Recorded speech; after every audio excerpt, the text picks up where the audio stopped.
We are just over 24 hours away from our Champions League clash with PSV, our final game of the qualifying round. However, a shock twist has emerged ahead of this fixture. We will discuss this in detail in today's video. Whilst going over all the latest Liverpool news from the past 24 hours, there is so much to discuss in today's video. But before we get into today's story, as always, please make sure you like the video and subscribe to the channel for more Liverpool content.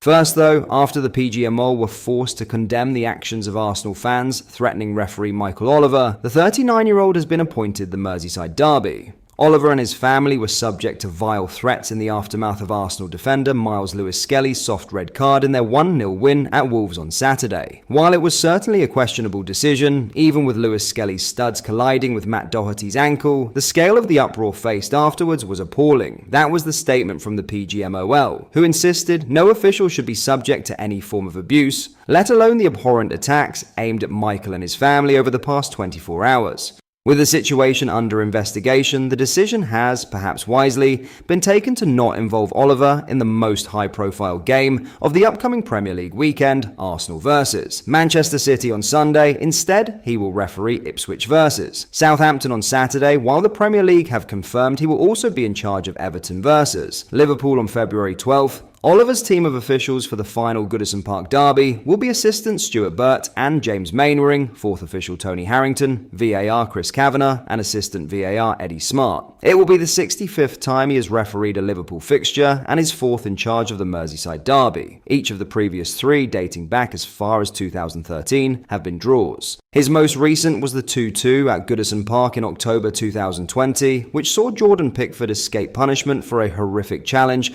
that ruptured Virgil van Dijk's ACL. That was less the fault of Oliver and more that of the VAR that day, David Coote. Meanwhile, Darren England, the official at the heart of the Luis Diaz VAR farce at Tottenham last season, has been appointed referee for Bournemouth vs Liverpool this weekend. John Brooks and Dan Cook, England's assistant that day in North London, will be on VAR duty, with Akil Howson and Steve Meredith linesman, and Steve Martin fourth official. There has been a huge twist ahead of our Champions League clash with PSV as Liverpool have confirmed a 21-man squad for their final game of the first stage of the Champions League, with 9 key players left out. The Reds will face Dutch opposition to close out the league phase of the competition, knowing at least 1 point will confirm a first-place finish after 8 matches. PSV are almost certain to qualify for a playoff spot, but are mathematically still in with a chance of qualifying for the top 8, though that would require a victory on Wednesday evening. Arne Slot put his team through their paces one final time at the AXA on Tuesday afternoon,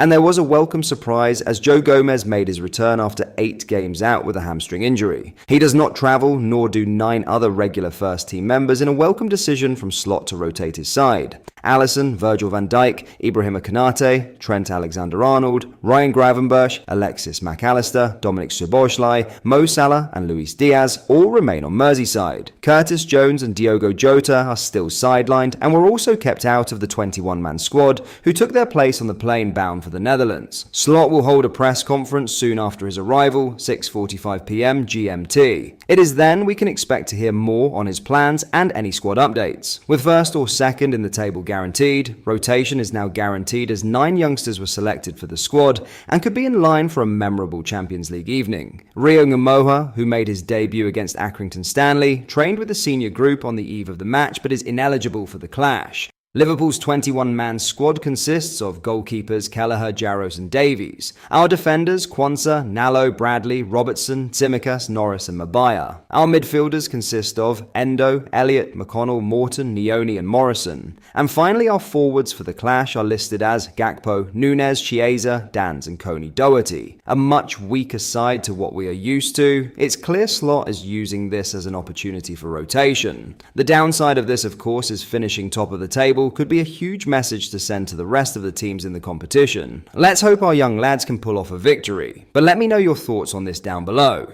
Before we get into our next story, if you are enjoying today's video, make sure you hit the like button and subscribe to the channel for more Liverpool content. Thank you, let's get into the next story. Finally, former Liverpool goalkeeper Simon Mignolet has explained the mentality that sets Alisson apart and how that left him happy to be able to sit on the bench.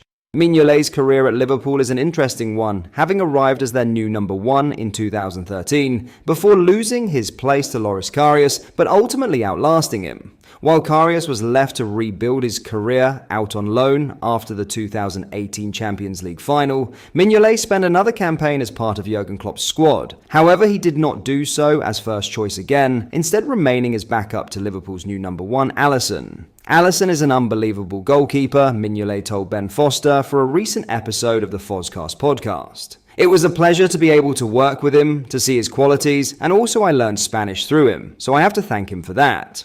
During the interview, Mignolet recounted his decision to ultimately leave Liverpool in 2019, heading back to Belgium to join Club Brugge, where he remained 6 years on, having made 273 appearances so far. But more telling was the difference in how he spoke about warming the bench for Karius and later Alisson, admitting he was happy to be able to for a player of the Brazilian's ability. When they signed Loris for 5, 6, 7 million, something like this, you can compete with him, he explained. I had the chance and I had the feeling that I was competing with him. I think looking back at it now and also how I see my career evolving and what I did after that, I probably am the better goalkeeper than Loris. Now it's not up to me to decide, and especially not at that moment, but I think time showed that I was able to be competing with him. Afterwards, when Ali got signed for £65 million from Roma, then I'm honest enough and I'm smart enough to know that he's the better goalkeeper, and it was very difficult to compete with him. I was actually happy to be able to sit on the bench for such a big club behind him, being able to go to the Champions League football and win that final.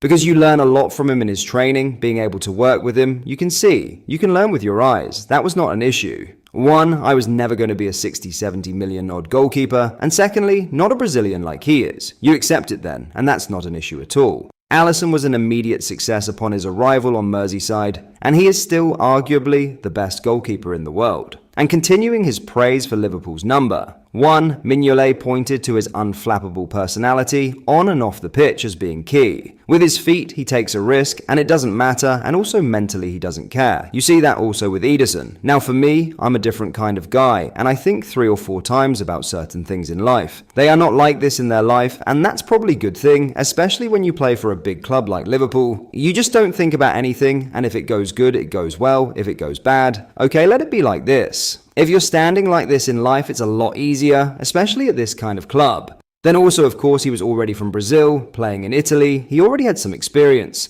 And then when you get signed for £65 million, you also have a good armour. It's a different scenario than when you sign from Sunderland to Liverpool, and everybody puts a question mark behind your name than when you come from AS Roma for £65 million.